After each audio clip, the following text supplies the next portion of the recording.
Okay, recording has started. Let's get this show on the road. How's everyone doing today? Retro Matsuri. Woo! Good. Yeah, wonderful. This is much smaller than the panel room I did this in previously. So this used to be called like the real history of music games, but I didn't want to be so presumptuous, so I'm renaming it to a deep dive into the music games of the 2000s. This is version 2 of this panel. The previous version I had done at the Retro World Expo convention over in Connecticut. It's over in Hartford. Same venue as Kineticon, but there were so many issues in that panel. Like, I learned very quickly that with YouTube embeds in these videos, it more or less would just play the ads and it would just completely disrupt the flow of my panel. Is it audio from next door? Yeah. It sounds like okay, cool.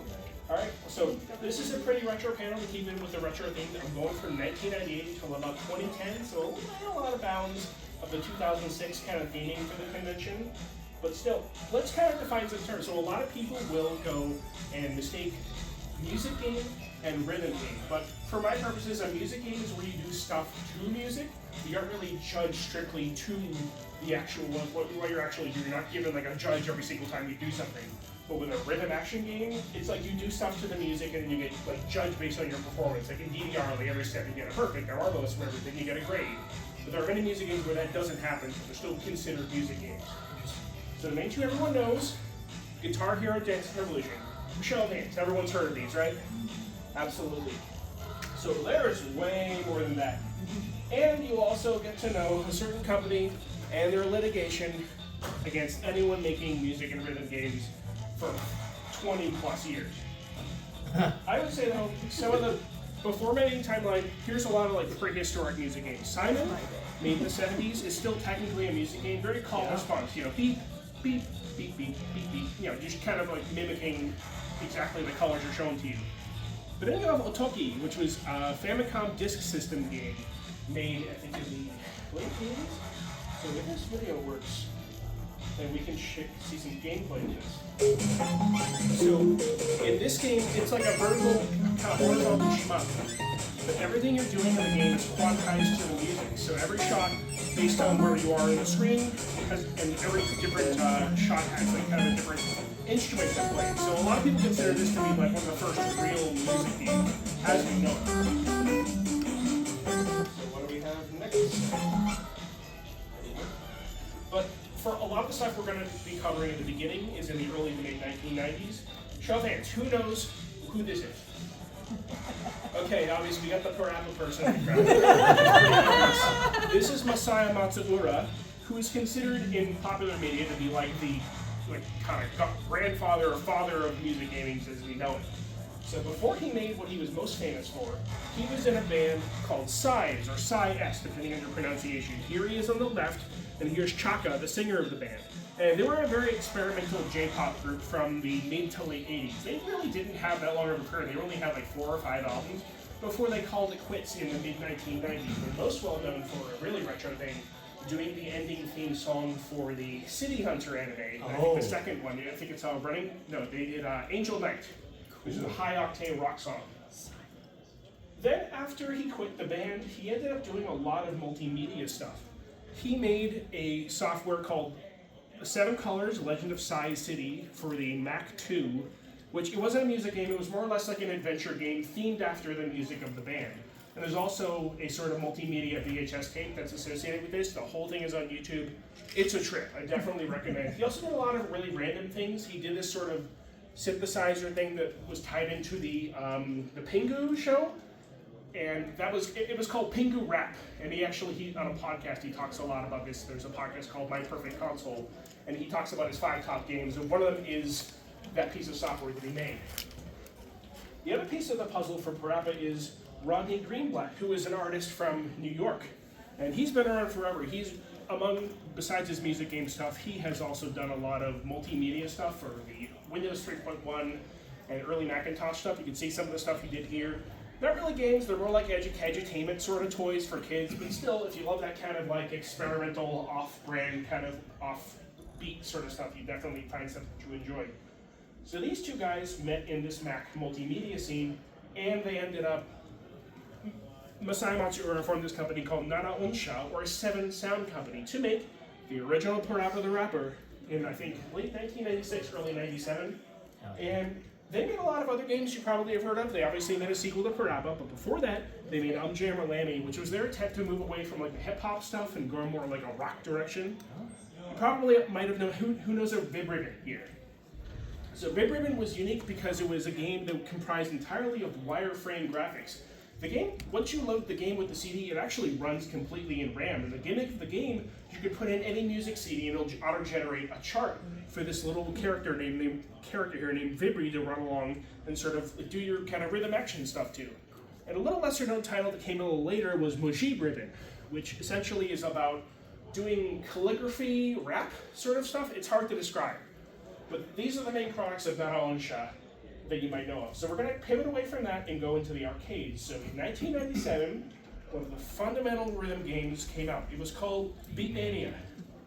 And it's a DJ simulation game. Here you can see 5 keys and then a fake turntable on the right. And it was very much of an attempt to sort of cash in on the hip-hop, sort of like Western, sort of hip-hop rap craze that was going on in Japan in the late 90s. A lot of really great music came out from here. Here's a clip from the Beatmania sort of official strategy tape that Konami put out in the 1990s. So the keys aren't normally labeled like this. This is just for like the tutorial. So you can see the notes are heading toward the bottom. You sort of hit it to beat and it makes what's called a key sound. So it sort of completes the song. And then the turntable sort of mimicking sort of a DJ scratching the vinyl during the track, so to speak. The whole tape was fun. It's been subtitled and everything. Little known fact, there was a competing game that came out almost the same day as the original Beatmania in arcades that not a lot of people know about. DJ Wars, which was made by, I believe, Exit, and it was published by Spike. And then this designer named Imai Tunes did the character designs. If you played Fighting Vipers 2 in the arcades, he's the same guy. Now this game was less of like a rhythm action game like Beatmania with the notes falling toward the bottom. But it was actually more of a literal DJ simulation. So here is a clip you can see here. So you start out, you pick one of 7 clubs, and you pick your songs, and you're supposed to kind of feel the vibe of the club. You're supposed to sort of like fade in and out into a factor, and like really play to the crowd, different crowds, different clubs, like different kinds of music. So you have to bring the right music, you have to get new tracks by playing well. But I've tried to play this game, I have no idea what I'm doing. It's completely incomprehensible to me, but it looks cool. It didn't start a franchise of its own with 30 plus entries, I'll tell you that, but it's still an interesting little footnote. What do we have next? So now we're going to move into a lot of like the explosion of the music games in Japan. So besides Beatmania, there was also pop-in music. And pop-in music was actually invented as a game for couples to play on dates. So you might see 9 buttons and think, oh, well, that's a lot for one person. Well, you're supposed to sort of have like you, and then your date, and you have like the red button in the middle, and you're supposed to kind of like, your hands would touch, both as you're trying to play on a chart, so to speak. This came out pretty, like I'd say like half a year after Beatmania. And let's see, we have a clip here of the original pop-in music here. I actually just inserted this clip. I'm sorry. Just fix this.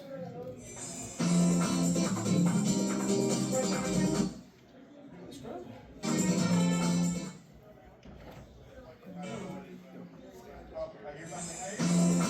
There's always, it's very similar to Beatmania, except instead of like the white and the blue keys, it's all sorts of multicolored things. You know, 2 dancing characters on the sides. And the series will be well known mainly for like the little dancing character avatars. The one everyone knows, obviously, is Dance Dance Revolution. Everyone here's played it, right? Show of hands. Absolutely. If you haven't, you can play it over in the game room. I've got my own Stepmania setup, but we'll get to that in a little bit. So essentially, a producer at Konami went out to clubs and figured this would be sort of a fun thing we could translate into a game. At first, he was like, oh, a lot of his colleagues were like, oh, it'd be too embarrassing if we don't dance like that. Wow. Like everyone, like.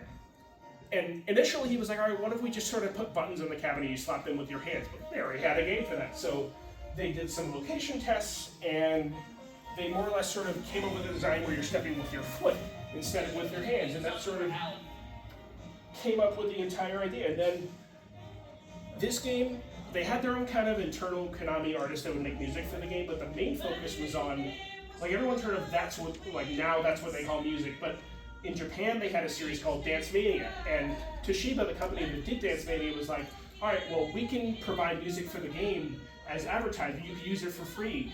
So that's how a lot of famous like songs like Butterfly, Dam Di Miram, and all sorts of popular DDR songs became famous because of that sort of very generous licensing deal. And also, not only was it famous for like, the sort of arrow toward the target gameplay, but you also had the freestyle community. So here's some it's doing Gummy Gummy Rub freestyle from the early 2000s. There's dozens of these videos online that DDR freestyle. It's kind of a lost art in a lot of ways, but it's definitely worth looking at. This is a fundamental part of the Western scene, and a little bit in some other countries too. They would have like judges in like crews and everything. It was really phenomenal. Definitely a lost community for sure. So cool. So what we have next is, alright, so now they kept expanding what's called the Beatmania genre, which was, things that would shoot off from Beatmania. So they have Guitar Freaks and Drum Mania. Obviously Guitar Freaks looks like a certain game you probably have heard of. But what's notable about Guitar Freaks is that instead of the notes going toward the bottom, and there being 5 things to hit, there were only 3 and they headed toward the top. There was also a note on the side that was optional, allowing you to kind of grip the neck and kind of go like this. You're a rock star. Drum Mania came shortly after, and it didn't really kind of feature all the pads of what you would expect on a drum kit, but still, it was good enough. And then it kept expanding. It had a lot of other kind of niche games. You had a game called Dance Maniacs, where it was sort of adopting the DDR freestyle techniques, but instead of there being fixed buttons, you had 4 motion sensors. You could hit the tops or the bottoms of them depending on the colors. You could kind of wave your arms, sort of come up with your own sort of dance routine like that. You had Keyboard Mania. Who was singing next door as a woman who was Keyboard Mania, which was an attempt to sort of say, alright, you mastered 5 keys, how about 24 keys? So for the most part, you were only really focusing on like one half, but there was a mode called Real that allowed you to play both halves, but that's extremely hard. Then you had Paradise. I could go into the Para craze in Japan, just know in the late 90s, it was a dance that young people would do at clubs, often to like Euro dance and Eurobeat music. You'd be moving your feet back and forth. There'd be like kind of different arm movements you would do, and like the gameplay was all like motion sensor based. But the game unfortunately came out like at the tail end of the craze, so there was only like 2 or 3 days. There's even more games. You had the lesser known game Martial Beat, which sort of take what you can from like the Dance Maniacs game, but instead of doing like a dance routine with your arms, what if you're doing like a fighting game where you're doing punches and kicks and stuff? So it ran on the same hardware as DDR, but you were literally following like a martial arts instructor who was like on screen doing to like often the Eurobeat stuff from the Dance Mania stuff. At the same time, you also had Mambo Go-Go, which had 3 congas, and you were more or less doing sort of conga, like imagine Donkey Konga like 5 years before it happened. And that's Mambo Go-Go. You were congaing along to the beat, and there was actually a song, a boss song called Gamelan the Couple, where 2 people had to kind of do it on the 3 congas at once. Really crazy. You might know that song from DDR as well. At the same time, while they were expanding the arcades, they also had a lot of different home options. Here's the original 5-key controller you can get for the PS1. If you go to Japan, this is like $5. Don't go on eBay, don't pay $40 for this. The key switches in there are completely shot, I swear. So the catch with these games, they came out, thank you for closing the door, that helps a little bit. So the issue with there being so many of these discs is they wanted you to sort of buy the base game and then use what's called the append disc. So you'd buy Beatmania, but then if you bought like one of these, you'd have to put in the Beatmania game first, and then go to the append section and say, all right, swap out the disc into the other game. It was a way of sort of boosting the numbers of the original game to make it seem a lot more popular. And they did that across a bunch of different series as well. Poppin had a myriad of home selections you could do for controllers. We have the Poppin Minicon, which I have over there in the game room, which was like a kind of a lap-based controller. It was like a little kind of keyboard micro switches. You had the what's called the ASC, or the arcade-style controller. This one is extremely loud from what I've heard of videos and stuff. Then you have the Poppin B mouse, which was literally a usable like Windows XP mouse that had a built-in Poppin controller, and you could play a special version of it. just on the mouse, and you had to like hold it in your hands like a chump. Adorable. There were a lot of other little handheld Bemani releases as well. There were like dozens and dozens of these little Tiger Electronic style little things called the Bemani Pocket series. And there were a lot of really, like, there were ones themed after like baseball teams and ones that were meant for like to give like couples and stuff. But notably, there were a number of releases for the Game Boy Color, like the Beatmania GB series. There's like 3 of them, I think, 3 or 4. You had DDR GB. You also had I think 2 or 3 of the Pop-It Music Game Boy games. And curiously enough, you also had Beatmania for the Wonder Swan, where even though it was monochromatic, you could play it in the tall mode, you could see more of the lanes, and it had PCM audio, so it sounded amazing. And what was also cool is they often came with little attachments. You can see the one here for DDR. There was a little scratch attachment you can get for the Game Boy Color ones. There wasn't a controller attachment for Poppin', from what I know. Then, let's see. I do recommend looking them up because they do have a lot of great little kind of 8-bit arrangements of the popular Bemani songs. And if you play, I think, Gotta Mix 1 and 2, there's actually a lot of really great early, like, 90s and 2000s sort of covers of these popular songs from that era. So, with popularity, it gets a lot of knockoffs. One of the most egregious companies for this was a company called Jalico, which stands for Japan Leisure Company Limited. And they kind of bounced around between a bunch of different owners for a long time. Their most infamous knockoff game is a game called Stepping Stage, which was a DDR knockoff that featured songs from like NSYNC and the Backstreet Boys. And there's a long-standing rumor that licensing those songs caused the company to almost go bankrupt. And it was just, there's a whole other section on that game.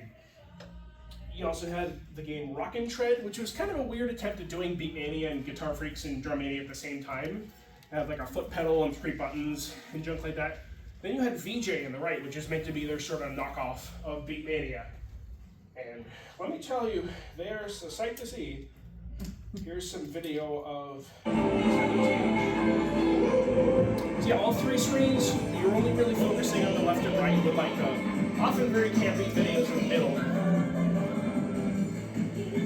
It was color code. You were meant to kind of stand in the middle and sort of remember what the colors were. You were kind of shuffling around more or less. And this did get a PS2 release, and all of the background videos are on there. So if you're ready for some campy goodness, I recommend looking up Stepping Selection on YouTube. And it's like they gave these actors like $10 and asked them to film like 25 music videos. Cool. Here's some gameplay of. Next one. I don't have gameplay of Rockin' Tread, just know that like it's kind of Beatmania style where it had a line that would travel down, you'd hit the thing. So here's some gameplay of VJ. VJ is incredibly rare for reasons that I'll get to in a moment. There were like 4 or 5 monitors in this thing. It was a behemoth. Okay, why are you buffering? You get the point. I have a lot of slides to get through. Number 3. So yeah, Konami stepped in and exercised their patent called the Music Game Interface Patent, aka the system where notes fall toward a judgment line like you saw in Beatmania, and the player would press keys or a turntable to match the timing. So what ended up happening with Jalico is they settled out of court, but one of the stipulations of it is, all right, we're gonna go to the arcade owners and say, hey, you like those Jalico games? Great, we're not gonna sell you the new stuff unless you destroy these basically by the next week. So that's why there's only like 2 VJ cabinets left in the entire world. And there's a lot of random Stepping Stage cabinets kind of strewn about, but none in Japan. No siree. There were plenty of DDR PS1 games available, and there were soft and hard. Everyone's seen like a DDR soft mat for like the PS1, PS2, etc. But the hard mat from Japan was only officially available there. The US releases were really scanty because Konami was really sort of cautious about the growing sort of fad there. Mainly because they didn't know what to do with a lot of the Dance Mania stuff. It would be so expensive to license all that stuff over and over again for the US, which is why we got like 3. We got DDR USA, which came like 3 years after the main ones came out. You had Konamix, which only featured Konami's own music. And then you had DDR Disney Mix. And you also had 2 Dreamcast games, but we all know the Dreamcast ended up failing, so. Disney's Rave is mainly known for this song.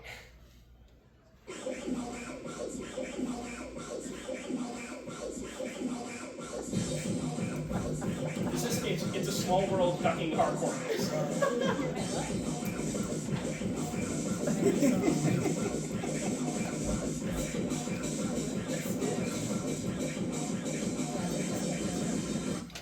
Banger. Yes. That's very interesting.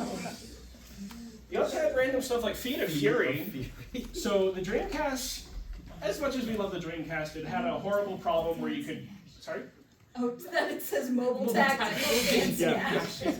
The Dreamcast, because you could pirate games for the Dreamcast so easily, there were a lot of people who made their own homebrew software, including a company called Cryptic Illusion that made a sort of 2D versus sort of riff on DDR called Feet of Fury. You could just download, the company doesn't exist anymore, so you have no moral qualms if you choose to pirate it. And you could sort of swap in your own disc and it would auto-gen a chart, and they sold expansions. It was all thing. You got stuff like DDR Karaoke Mix, which was only sold at the Big Echo arcade chain. And you could dance and sing at the same time, but all the charts were auto-generated, so it's really more of a curiosity than anything. You had a lot of other random stuff too. You had a game called Paka Paka Passion, which is made by a lot of former IRM developers, if you know your arcade history there. And what was unique about this game is that with the arcade releases, you could more or less put into like a standard Japanese candy cab and sort of play it instead of having to buy a whole separate cabinet with unique sort of stuff in it. So here's some gameplay from it. Now choose your part.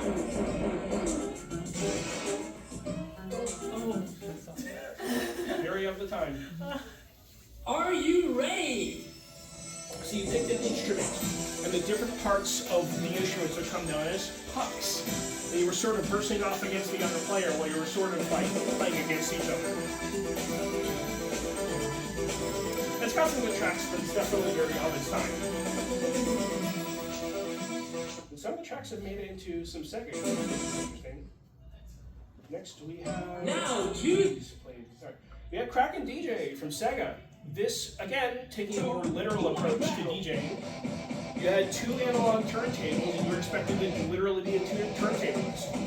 There were two main mixes of this, but the main thing with this game is that it was extremely hard to maintain, and almost no one could play it very well, so it was more of a curiosity than anything. Look up the music. So then we have... What's the next one? Taiko no Tatsujin, which Namco made to sort of cash in on the music game stuff, and they were trying to go a little more like traditional Japanese culture with this. Everyone's played it. There's a billion versions of it, and a lot of documentation's only in Japanese, so go play it at your own one, is all I'm going to say. And the Buster Groove series, which not a lot of people really know about, these were again like kind of doing the versus sort of fighting game thing, but instead of fighting, you were dancing. And these were mainly on the PS1, and then you had the arcade version not a lot of people know about. And that pseudo sequel called Dance Summit 2001 was about dance crews sort of duking it out. So here's some gameplay from Buster Groove 1, one of the most famous songs. So it goes 1, 2, 3, 4. You're supposed to enter in the inputs and then press the button on the next beat. And the music's really phenomenal. They did a really good job. There were some people involved from the record label factory who made Never Gonna Give You Up. Okay, next one, please. Here's some gameplay from Dance Summit 2001.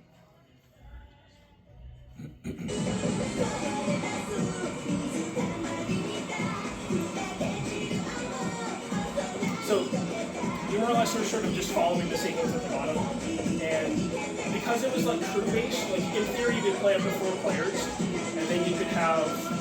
You're kind of trying to collaborate, or also sort of compete to see who's like number one, so to speak, who's like the leader of the crew. Really great soundtrack, but the company that made it didn't do terribly well with it, which is why they were forced to make a certain game, Britney's Dance Beat. What? Yeah, there was a Britney Spears music game that was made by Metro, the same people who made the Buster Groove games, but unfortunately it has a grand total of 5 songs. Wow. You could play the entire game in half an hour. You don't even get to dance as Britney unless you activate like a fever mode, essentially. So it's a complete ripoff. The early 2000s have a billion other music games I don't have a lot of time to talk about. You had Mad Maestro, which is very classical music based. You had Unison, which is like a Charlie's Angels kind of thing. Guitar Man, which recently came out on PS Plus, so I could go on for that game for an hour. Dog of Bay, which was like a weird sort of furry cabaret game that I can't... look up the gameplay. I can't describe it. Then you had Sony's TV DJ, which is like, it's vaguely musical, but it's more like a YouTube poop sort of PS2 game. It's really hard to describe. Space Channel 5, which a lot of people know about. This is a game all about Ulala, the dancing reporter, who has to save a galaxy with her dancing Use skills. the A button beam on the aliens. Okay. Let's shoot it. Kick, kick, kick. Left. Kick, kick, kick. Kick. Right. There were 2 parts to that game, and there's a VR game as well, so I definitely Use the A button. recommend looking into that. And the appearance of the main character, Ulala, was heavily based on the lead singer of this band called D Light, the singer Lady Miss Care. So similar, in fact, that they went to court over it. And then they eventually settled out of court, and the judge is literally quoted as saying, "Everybody, just chill." And parts 1 and 2 famously include Michael Jackson as a character you can dance alongside. Cool. Space Michael. Yeah, Space Michael, yeah. You have Rez, also from Sega, made by UGA, the same people who made Space Channel 5. Oh, This is more of a music game. It's a rail shooter where everything around you is quantized to the techno soundtrack. So you're locking onto things and it makes like perfectly synced up with the soundtrack. This is an amazing game. Play it in VR, play Res Infinite is all I'm gonna say. Alright, next we got Rhythm and Face. No one's heard of this game. Although the guy who did the artwork for this game, does anyone know the game LSD Dream Emulator? So the art director of that game, Osamu Sato, also contributed art to this game. And this game is like, imagine you're using Mii Maker on the Wii, but like you're going on drugs at the same time. I can't describe this game, so I'll just let. what in the world? Whenever I look at gameplay, I think I'm being like brainwashed by the government or something. Literally, like you have to follow the instructions and sort of make the face to the beat, but it's not fun. Don't play this game. Lovely killed a child. Yeah. So here is Jung Rhythm, which can anyone guess what kind of game this is? It's one of the only rhythm games on the Sega Saturn. So Dancing. Miss Parappa over there will be happy because this is a Parappa knockoff. Oh, shit. Made by Altron Corporation. You're not really rapping, you're just playing as this little girl named Vanilla Essence as she goes throughout her weird day.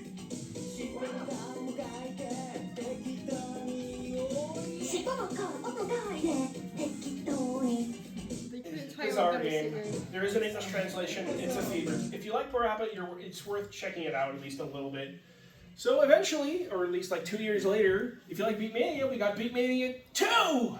Or Beatmania 2 Deluxe, because they made like a sort of original Beatmania 2 cabinet and they sort of ditched the plans for it because the Deluxe cabinet with the fancy speakers and the widescreen CRT was selling a lot better.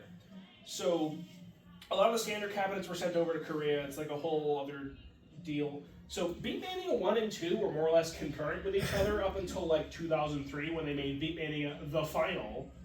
And what was cool is that 2DX, or Beatmania 2 Deluxe, or 2DX as I refer to it later, could session with DDR. So like you could be playing the music and then the DDR person could be playing along with you and dancing to the music that you're making. Interesting. But very few cabinets outside of Japan were ever able to do this. I've heard rumors that there was like a Times Square cabinet that could do this, but that was probably a long time ago. Then you had like a 2DX controller available here, and there were a long myriad of 2DX versions available at home. Starting like maybe 2 years later in 2000, every 3/4 of a year, and sometimes the gap was like 4 to 5 months because they were playing like catch up after a while. They would feature a lot of exclusive songs, they preview songs from the arcade games, and then like one version had like special Tatsujin or like Super Play sort of videos you could watch of really, really good players like Tatsu, who played with like one hand and he would beast mode the song. So here's a bunch of notable Bimani sound team members. You had Ryo Nagumo, who's considered to be like one of the original sound producers for early Beatmania. You have Takayuki Ishikawa, or DJ Taka. You have Akira Yamaoka, who you might know from the Silent Hill series. You have Naoki Maeda, who's one of the luminaries of the DDR series, although he left the company in 2011. You have Jun Ukita, who is one of the main sound producers of the Pop Music franchise. And you have Yoshitaka Nishimura, who is a very important person at Konami, but we'll get to that at the end. Two of the most notable sort of B-money sort of commission artists, as they're called, are Ryu and Korsuke.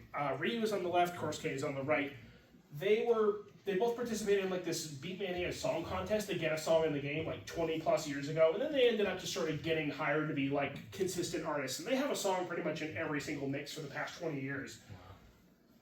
So what about Korea? Korea did have arcades, but for the most part they were considered very like delinquent places to be. Like parents did not want their kids to be in like arcades, so to speak. But you know, there were a lot of different arcade games that came out. You had to pump it up. A lot of people think that this is a DDR knockoff. Who has heard of Pump It Up and think it's a DDR knockoff? So they came out around the same time, within like months of each other, to be fair.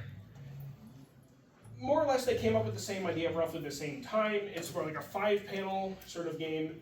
It was more focused on like K-pop and Korean music. So this is the infamous video DDR Level Asian. This is a Pump It Up player playing the song Beethoven Virus on doubles.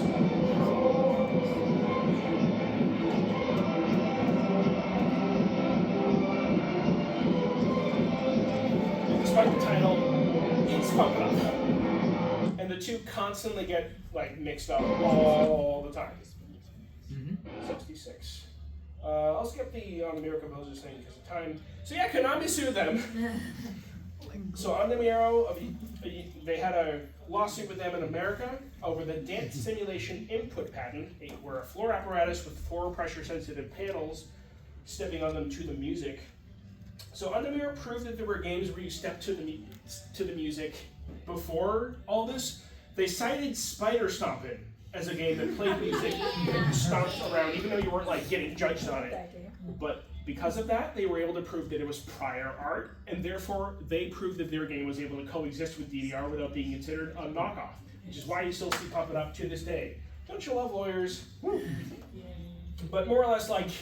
But for a while, it was Konami was focusing on consoles, on the Mirror was in the arcade, and then it ended up being the whole thing. There are rumors that the technology used in DDR and Pump It Up were made by like this American guy that's sort of more or less anonymous, and the companies purchased the the ability to sort of make the game from this guy, and they debuted their product without knowing about it. But that's never really been substantiated. So. You had another company, Amuse World, that made this game called Easy to DJ, which had very similar gameplay to Beatmania, but with a foot pedal. Here's some gameplay of their tracks, which is, I think, 2001, 2002.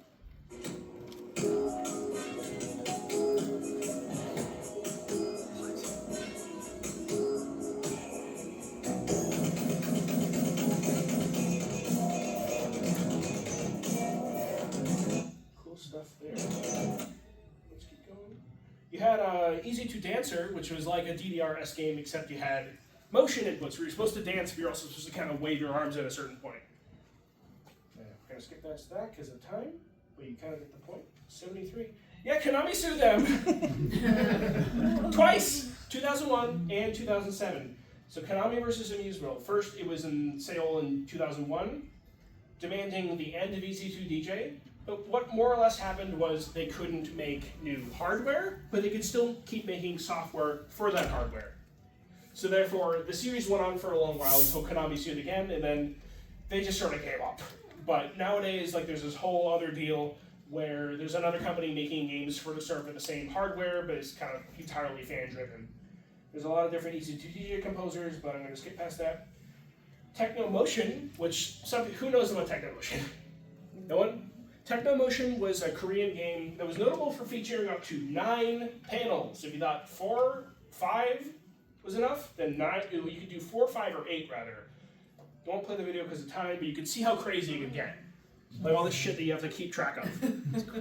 Often you're playing a 1x, you don't know how to change the speed. What do we got next? Okay, you have to play a little bit of that. So Konami kind of did try to sell Korea a little bit.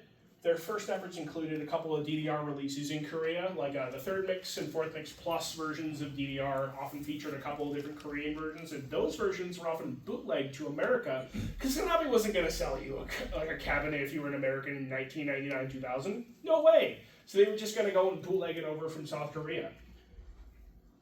But over in Korea, it was mostly just Easy to DJ and Pump It Up. Here's a little picture of Beat Stage, which was kind of the Korean version of Beatmania 2DX. There was a Beatmania 3. Here's the 3D model of it. So it was Beatmania 2, but with a foot pedal. So they were just copying what their competitors were doing. And yeah, you could save your scores with a PS1 memory card. It was like a huge cabinet. And then you had shit like Poppin' Stage, which was poppin' music, but also DDR at the same time. So there's no good lineup footage of this. So there's 9 panels, and you have to remember what all these different colors and shapes are. And every single time you stepped on a panel, it would make an extremely loud key sound. There were only 2 versions of this, God forbid. It very much feels like a direct response to Pop It Up by saying, oh, well, we tried, so can they not exist? You know? Bong, bong. Then we had, so Korea did more or less focus on what's called the PC bong, or the internet cafe. So for like an hourly fee, you could go and you can study, or you can go and like play games like Ragnarok Online, all these different RPGs, and a lot of music games as well. And there were a number of famous series that were popular in net cafes, like DJ Max, which after EC2 DJ folded, a lot of those people, the composers and the producers, went over to this company called Pentavision to go make the DJ Max series, which was at first, the first 2 seasons were PC Bum games. O2 Jam, which was also really popular in China. Then you want Audition Dance Battle, which I'll show you some kind of screenshots of that. Very, very similar to a game I showed earlier, Buster Groove, but full of different K-pop songs and a big focus on microtransactions to make your character look better than everyone else. And it's more kawaii. Yeah, absolutely. So now we're in 2001 to 2006. Whew. There was a little bit of trouble when 2DX console releases land. Konami took a long break after 6 Style, and 7 Style had a lot of really expensive Eurobeat licenses that were pulled directly from Initial D, and they had a lot of different songs from like popular 2000s trance artists like Armin van Buuren. So they had to hold a pre-order campaign where Konami was like, all right guys, we're only going to make 7 Style if at least 10,000 of you will go and just say up front you're going to buy this thing. Therefore, they shot past that, thankfully, and they were able to continue making them, thankfully, and then they made 8th, 9th, and 10th Style. There were a lot of other pop-in releases. You had, I think, up to 7 on the PS1, then they made Best Hits. Then 11 through 14 were on the PS2.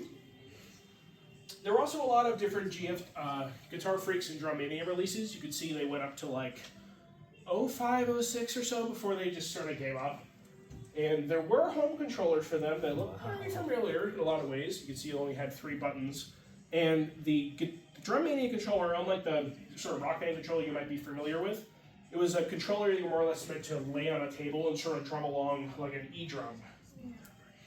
So finally we get to Guitar Hero, and a game that, alright, who's heard of In the Groove? Okay, if you're here, then I'm not surprised. Harmonix was the main company that was responsible for Guitar Hero. They're based out of Cambridge, Mass, so home field advantage. They came out of the MIT Media Lab. They mainly focused on a lot of different like music interactivity software. They made this sort of PC toy called the Axe that was more or less sort of, I think their ethos at the time was like, people who might be non-musicians, we still want them to be able to enjoy the joy of making music via multimedia, which is very popular in the 90s.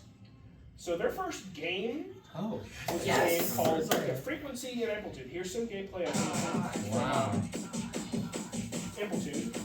So in this game, there were different tracks that corresponded to things like the synth, the drums, the vocals, etc. And you're more or less sort of like following the MIDI sequence of them and playing them out and completing the track, so it sounds complete.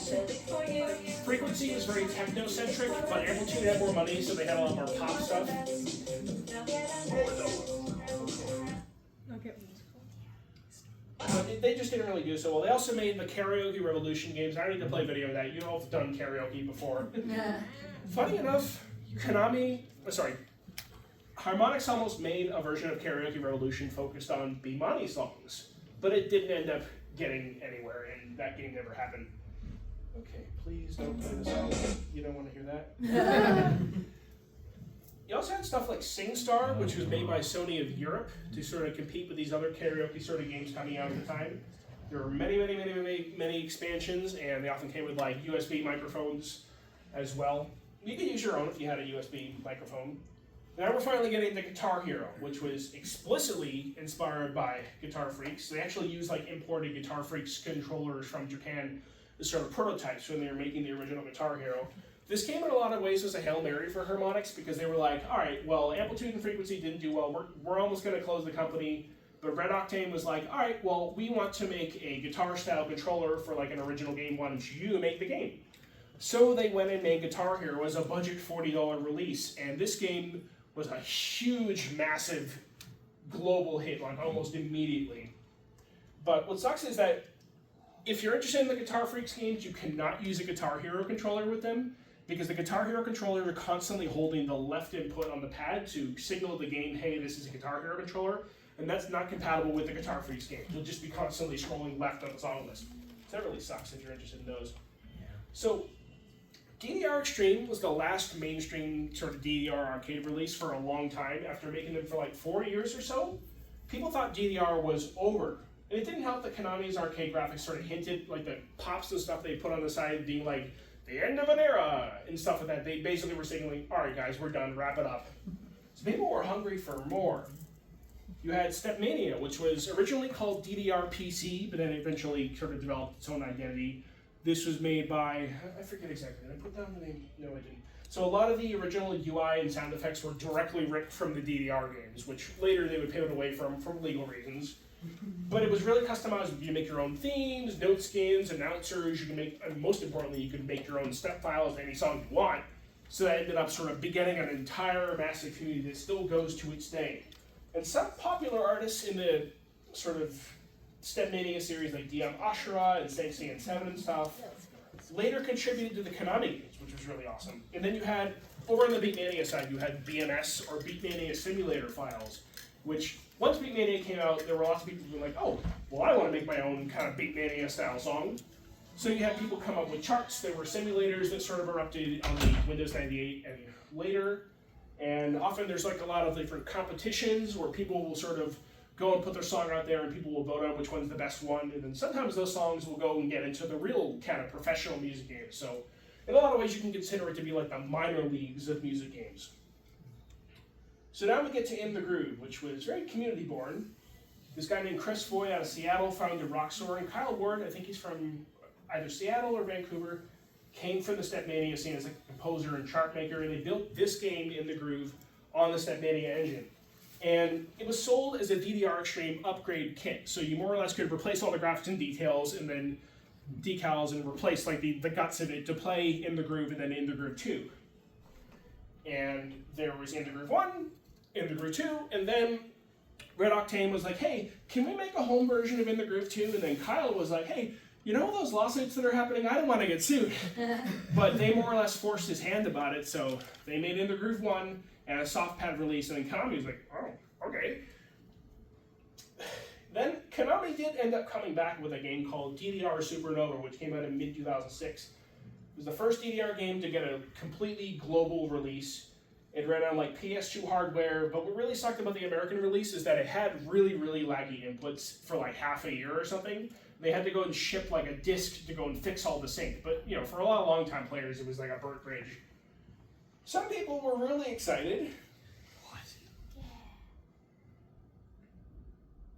Move over for supernova, move over for supernova, move over for supernova. What you going up to? What you supposed to? Move over for supernova, move over for supernova. Move over for supernova. Supernova, the torrent site? Nah, the dance game, get it right. Talk about dance, dance revolution. Playing every day is my resolution. There is just no substitution. But when I went in the group, it's just noise pollution. Get into my car, drive straight up to the arcade, thinking to myself, man, finally an upgrade. Pray to God that I wouldn't have to wait. And that I'm running out of time, so I gotta keep going. I actually emailed the guys who made this. This was made in Jacksonville, Florida. It was super improvised and it involved a lot of the local community and arcades. And in the end, they got to play Supernova and they didn't even really like it that much. That's so funny. But you know, that song has been stepped. There's I think a chart pack called Cursed Cafe for Stepmania, so if you like the song, there's a step chart for it. I love it. This is also around the time that Konami debuted what's called the e-amusement system, which was a combination like VPN and update system. You'd go and purchase a card from your arcade, you'd swipe it on a magnet swiper, and then it would kind of log you into the game, and then it would keep track of your scores, and most importantly, it was key to a lot of the unlock systems at the time. And it was only available in Japanese arcades. There was one arcade up in New Hampshire Tokyo Game Action, I think, that tried to get it before they ended up unceremoniously closing down. But that's a whole other story. Now we're on 06 to 2010, and guess what is happening? Konami is suing again, and they are suing Roxor Games and Red Octane and Mad Catz. Because Mad Catz made this horrible game called MC Groove's Dance Craze for the GameCube that was just a piece of garbage. Don't even try emulating it. So they targeted the fact that they were making their home clones of the game, including the In the Groove 1 port to the PS2. They settled out of court, but as part of the settlement, Konami, to this day, still owns the rights to In the Groove, but they've never done anything with it, obviously. But, you know, they were going to do In the Groove 3, and they were even going to do In the Groove 2 for the PS2, but it never ended up happening. All the In the Groove 3 stuff was ready to go. Before the lawsuit happened, you can go and still play that if you would download it from Ziv or whatever. And 2DX was still pumping up. Sorry, 2DX was still going on the PS2. You had 11 Red, 12 Happy Sky, and then Distorted. And they were kind of lagging behind the arcade in a lot of ways, but they made up for it with a lot of little additional features and different songs. What was cool is you could actually play against what's called the ghost data. So you could set like one of the top players as your rival and compare your score graph to the other player. So as if you were playing against them in real time. There were a lot of different PS2 DDR games, and this isn't even all of them. And they usually trailed the Japanese games, and they did this thing where they cut out like 25% of the Konami in-house music, and they replaced it with like American pop music. And yes, there was a Disney Channel version of DDR, but it was like only covers. So like they had the rights to use like different DDR, like Disney dancing characters from the Disney Channel, but they didn't have the rights to the actual songs, which made the game feel very bootleg. We also had a lot of Xbox releases. They were made by, originally they were made by Hudson Soft, and then when they were acquired, they were turned into Konami of Hawaii. So they made 4 main games on the Xbox. The main notable one is 2 because they actually sourced a lot of their input for what game songs should be in the game from the people on the DDR Freak forum. So that's probably like the most well-known of them. So because Guitar Hero and Guitar Hero 2 did so well, Activision ended up acquiring Red Octane, and Harmonix ended up going over and getting acquired by MTV Games to make Rock Band, which expanded it from guitar to guitar, drums, vocals, the whole band, basically. And guess what happened? Oops, sorry. Konami tried to go and use their combination instrument simulation patent filed in the late 1990s for Guitar Freaks and Drum Mania, and they used this to sue them in 2008, but then they settled in court in 2010. But did Konami really try? They made this shitty game called Rock Revolution with the British company Zoe Mode, but it felt very, very, very low effort. It barely even featured Konami original music. It felt like they were just sort of making a game just so they could use it as an instrument in court. It felt that low budget. They did think about sort of making a localized version of Guitar Freaks and Drum Mania for the PS2. There were even some rumors that from this company called Working Designs that they were going to have it so, oh, you bought the guitar of this famous rockage person, you could play the songs that were using this guitar by buying different guitars, using the physical instruments as the DLC instruments, which would have been horribly, horribly expensive. You had stuff like MTV Drumscape, which was sort of proved that someone was thinking of making a drum game for arcades, but this was barely even a game. It was more like a karaoke game with drums. So you pick a song, and I hope you know drums, because it's just going to play the instrumental of the song, and you drum along to it. And this was sort of, it's rumored that this is one of the main reasons Konami couldn't release Drum Mania here is because this game was sort of like buffering against it, more or less. That said, there was a European release of the original Beat Mania, and it included a sort of weird version of the controller they got. And a lot of the songs that were featured in here were later kind of put into this Japanese release called Gotta Mix 2 Going Global. And Konami would do this a lot because they didn't want people sort of importing from other countries. So like they'll just put it like the songs from Ultra Mix into like one of the DDR games on the PS2, like Festival and Strike were the main ones. Then we have Beat Mania for the PS2, which despite the name is sort of a mix of Beat Mania 5 key and Beat Mania 7 key 2DX. It was a weird sort of split the difference thing. It tried to make, because the game's really hard, so they tried to do this thing where if you got like a B, they'd bump it up to an A, just to sort of fake that you're doing better than you really are. And it just didn't really end up doing that well. There was a pop-up music release on the Wii, but it wasn't like the 9-button gameplay that you might be familiar with. It was like, you sort of waggle along to like 4 buttons that are like virtually whatever. And you know, it had the actual songs in the game, but it was just not the same gameplay. And yeah, Beat and Groovy, which was an Xbox 360 arcade game that they came up with their own characters. They had a whole separate character designer and everything, but it felt very like, how do you do fellow kids? How do you do fellow Americans flavored? Like, it had the actual music in there. They didn't come up with new music or anything, but it's just more of a curiosity. Then you had the 360 games. You had the Universe Series 1, 2, and 3, and almost a 4. We'll get to that in a minute. Made by Konami of Hawaii. What's funny about Universe 3 is that they actually advertised like 5 to 6 songs that were never in the game at all, including like one of the Pussycat Dolls songs. By that time, you had the release of the Nintendo DS and the PSP, which led to things like the One-Down series. People may know Elite Beat Agents, but who's played One-Down 1 and 2? If you've played Elite Beat Agents, but you haven't played those two, I highly recommend them. There's no translation or anything, but you really don't need to. What's funny about Elite Beat Agents is before they settled on the secret agent concept, they were going to be like disco sort of people, but it ended up just being really tone deaf and embarrassing.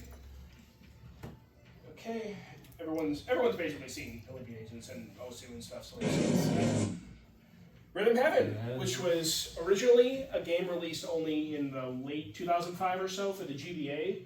Posthumously, it's known as like Rhythm Heaven Silver, and then Rhythm Heaven Gold was the DS game.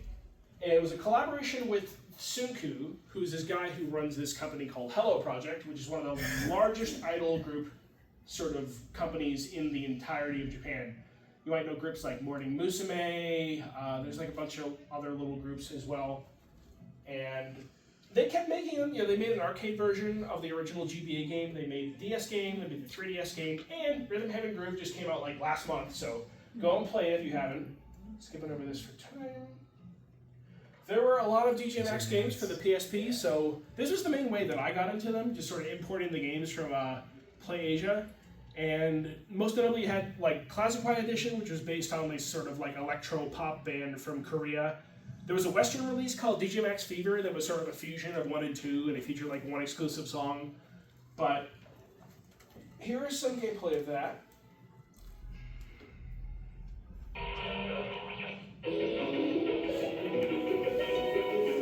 What's nice about these games though is that the way they're coded is very anti-piracy, so like if you try playing them on an emulator, it just doesn't work. So you have to like fiddle with it a lot. Really phenomenal games though, I highly recommend them. Let's keep going. Then there's Trilogy, which is an attempt to sort of continue the Net Cafe series, but as like a standalone release. And of course Konami sued again over DJ Max. The lawsuit was settled out of court, and Panavision had to pay some money for all the previous games in the series. And then when they later made an arcade game, they had to pay like a portion of the sales for that. And they also made these sort of gameplay changes for the DJ Max series where, in order to get around the key sound sort of thing, they more or less, in the Technica series, which I'll show in a moment, I'll explain that with a gameplay video. So they made the last Poppin' music game, I think in 2006 or so, with Poppin' 14 Fever. And, as a sort of like attempt to extend it, they made Poppin' Portable 1 and 2 for the PSP, which felt like their answer to DJ Max in a lot of ways. And then we get to the Project Diva series. A lot of people have heard of these games, but probably didn't know that the arcade... So they originally launched on the PSP. We didn't start getting them until like the Vita came out with the Diva F and F Second games, where there were 3 games that were on the PSP, and Diva Arcade, which is slightly different than the one you might see at Round 1, kind of mechanically. But they were kind of like concurrent series. You also had the launch of the iPhone and the iPad around the same time. You had ancient games like Tap Tap Revolution, which is obvious riff on DDR. You had this game, DJ Max Tactica, which again adapted the DJ Max gameplay to arcades, but the way they got around their lawsuits at the time is instead of like a target headed toward the note, they sort of reversed it. So you had these lines that would pass over the target, and the line would hit the target, you'd hit it when it would do that. So I'll play some gameplay to illustrate that a little better. No, it's not great. Well, I sort of described it the best that I could. We're almost done, people. We had Yumi, which some of you might have seen at like arcades in the area. Think of it like musical whack-a-mole. Ready. Here's some gameplay from the latest version.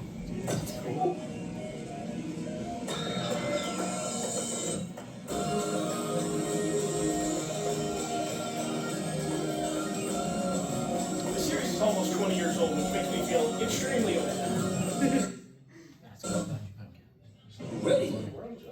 Motion controls, the bane of my existence. I swear to God. So the main two competitors for motion control dancing games were stuff like Dance Central and Just Dance. But with Just Dance, because the Wii's motion sensing was so limited, it was like a set of accelerometers, so like the tracking you could really do was really limited, but the main thing that made it such a success is that they were able to get every popular pop song at the time.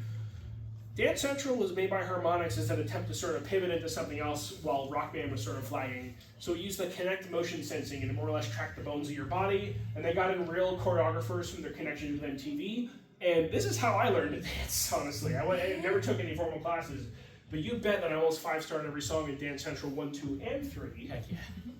And there were a lot of other different dancing games for the Wii with all sorts of questionable quality. The Wii Cheer games are quite good. I actually recommend those. We had Wii Music. Wii Music is barely that much. I consider it more of a music game than a rhythm action game. Because, again, it's sort of bringing the joy of making music to the average person. But it didn't sell as well as Wii Sports Review nearly as well. You got shit like Boogie, which was, not a lot of people have heard of this one. It was EA's attempt at cashing in on the music game market. So, I didn't clip out the right part. So more or less, you had your Wii Remote and Nunchuck, and you'd sort of have to follow the beat sort of vaguely, and your character would get points and stuff like that. But it was really basic, and all the covers in the game were really bad, so don't bother looking at it.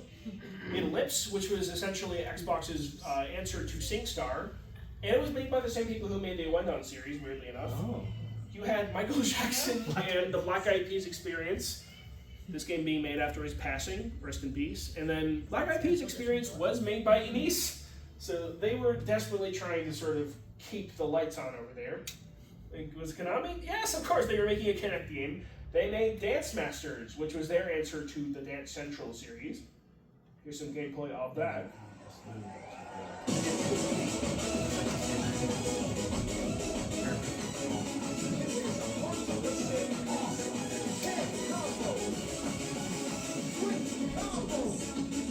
There's just a lot to keep track of here, and it's kind of a nightmare to actually play. And there was an arcade version of it, but it never came out really officially.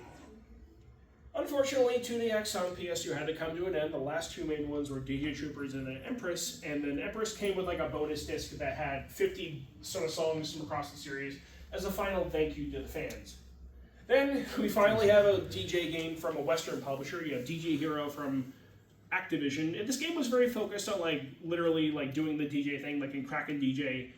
It was very mashup centric, and it had too many songs mashed up with Hollaback Girl. I'll tell you that. Here's some gameplay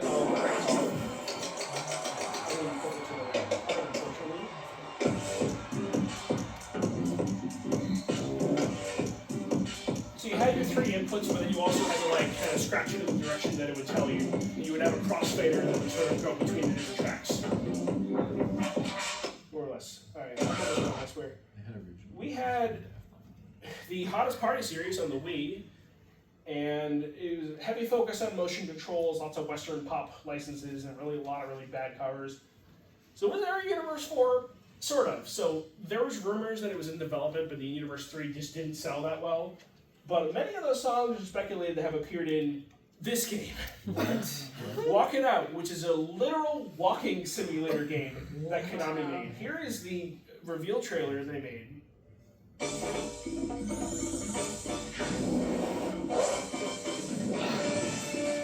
Hey, I'm Liz, and I'm a personal trainer. It's time to walk it out and get fit to over 100 of your favorite songs. That's often presumptuous. You can get in shape using your Wii Remote and Nunchuck, your Wii Balance Board, and even your Dance Dance Revolution controller. Wow, thanks, Liz. I'm so happy about that. That's right. That's right. So these were the last major DDR releases within this time frame. You had X and X2, and X was meant to be sort of a throwback. It was like the 10th anniversary game in a lot of ways. The distributor for the Western release of X, Betson Enterprises, they were infamous for their horrible, horrible pad quality. So they were basically unplayable. You had to look for a Japanese cabinet. And these were the last two main home releases. You had DDR2 on the Wii, and then you had DDR PS3, which was the only PS3 release after the vast majority was on the Xbox, and it was developed in-house. And the PS3 version, like, it has a lot of stuff from X2, but it's extremely grindy. Originally, it was going to be more focused on, like, doing a lot of, like, greatest hits sort of stuff, but that never ended up panning out.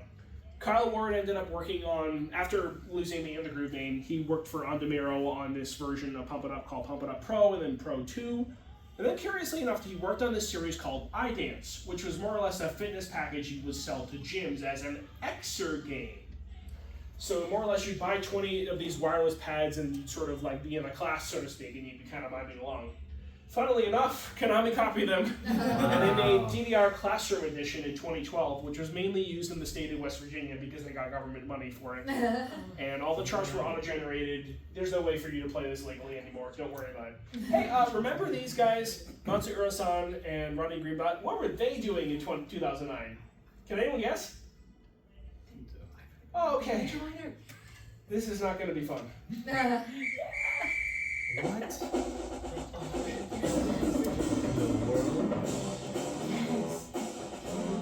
Feel the beat. Find the rhythm.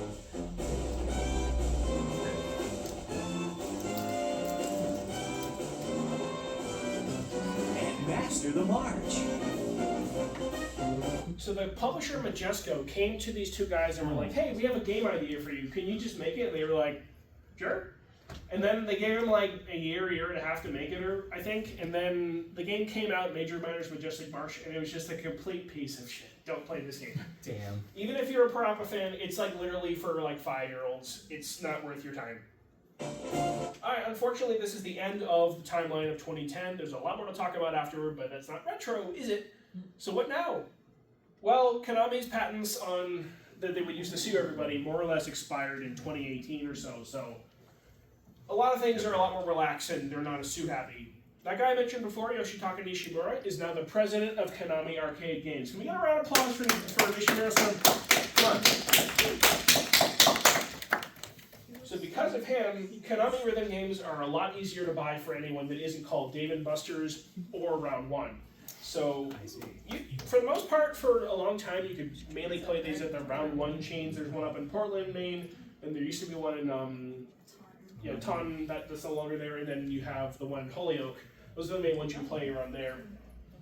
You have the wonderful invention that is the DDR Universal Cabinet, which is a sort of accessible way to play a lot of the stuff in like a real arcade that isn't Round 1. And I've even seen them at like furry conventions. It's crazy how many of them are out there. And even Europe has it. Europe was a wasteland for DDR for a long time. You have stuff like DDR Grand Prix, which unless you live in Japan, you don't have to download and play this. Just download the sim files for this stuff. You have 2DX Infinitas, which is like the home version, then you pop in Lively, and they sell controllers for this stuff, but honestly, you don't have to play them. You have Pump It Up has always historically been available in many more places, so you can play Phoenix and then later on Phoenix 2 later this year. And like any random, what Chuck E. Cheese is trying to do called Chuck's Arcade, they'll go to like a mall and they'll find a store that just closed and they'll just put like a random arcade in there, and this is the only thing worth playing there. But it's on the network, and you can also play Pump It Up Rise, which was a Steam game. And then you have DJ Max Respect V, which is the best way to play DJ Max in the modern era. There's tons and tons and tons of DLC. 98% of the stuff from the old days is playable, with some exceptions. Then you have like a lot of different little DDR simulators. You have ITG Mania, OpenITG, Project Outflux, which is kind of the successor to Step Mania 5, etc. Go and join the modern DDR community. There's the DDR and ITG Players Facebook group, and there's a lot of different groups around the country for your regional DDR players. And of course, you have OSU, the ON Simulator. And that's it. Thank you all for coming. Let me notice the artwork of my character Tito here. I hope you learned something. And if not, then I'm glad that you spent an hour with me anyway. Thank you very much, everyone. Thank you. And then I do want to thank this panel that I watched a long time ago called More Than I Needed to Know About Rhythm Games from MagFest in 2016. It's a big inspiration for the panel I'm doing. My attempt to sort of reach out to sort of like a lot of younger players and sort of introduce them to what I've been obsessing about since I was 16. But I hope you learned something, and I hope you have a wonderful night. Thank you. Thank you. And I'm also running the music games over in the game room for the rest of the night, and then also in tomorrow. So if you want to go try out Stepmania or like any of the old kind of old school Konami stuff, just let me know. Oh, cool. Yeah. Good. Thank you. Yeah.